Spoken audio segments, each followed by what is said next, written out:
We're getting a lot of reaction to our story about bank employees losing their jobs only to be replaced with temporary foreign workers. And some of that reaction came directly from the head of RBC today in an exclusive interview with our senior business correspondent, Amanda Lang. That's coming up. But first, Kathy Tomlinson with more stories from more employees at more banks. It appears they're in every major bank.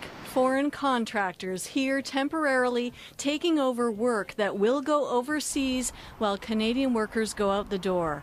I had to train one of the guys to do the job I was leaving. Juan Terrazas worked in IT for TD Canada Trust. He says he and dozens of others were let go last year after temporary workers showed up to learn the ropes. My salary, my vacation, my bonus, everything just went out the door. I was replaced by an employee hired from Mahindra Satyam. Same story from Lisa Cobo, but at Scotiabank. She was on contract when the manager of this Indian outsourcing company here temporarily told her she was gone. You know, they often told me we're here to make money and then we're going to go back to India and have a great life. RBC terminated Gail Tedford's job last year, she says. Similar circumstances. I don't care what RBC says.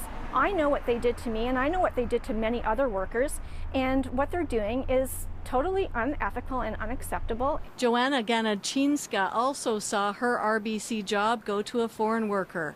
That's why they came here to train on the jobs that we were doing. They had no skills whatsoever. We heard from BMO staffers and some from CIBC saying it's happening there too. There's a flood of upset IT workers, many now unemployed. The opposition leader is taking up their cause. The employee who's losing his or her job doesn't care what kind of a loophole it is. All they know is that we have a Canadian government that is allowing this to take place. As many Canadians join in. My last check at the Royal Bank of Canada. Brian Sear is just one bank customer expressing his outrage by closing his RBC accounts. It's outrageous what we're doing to our country. On Facebook, there's a boycott RBC page, nothing less than national outrage. The immigration minister says it's against federal rules for any foreign worker to come here, even temporarily, if it costs a Canadian their job. It's clear now, though, this type of outsourcing is common and many Canadians want it stopped. Kathy Tomlinson, CBC News, Vancouver.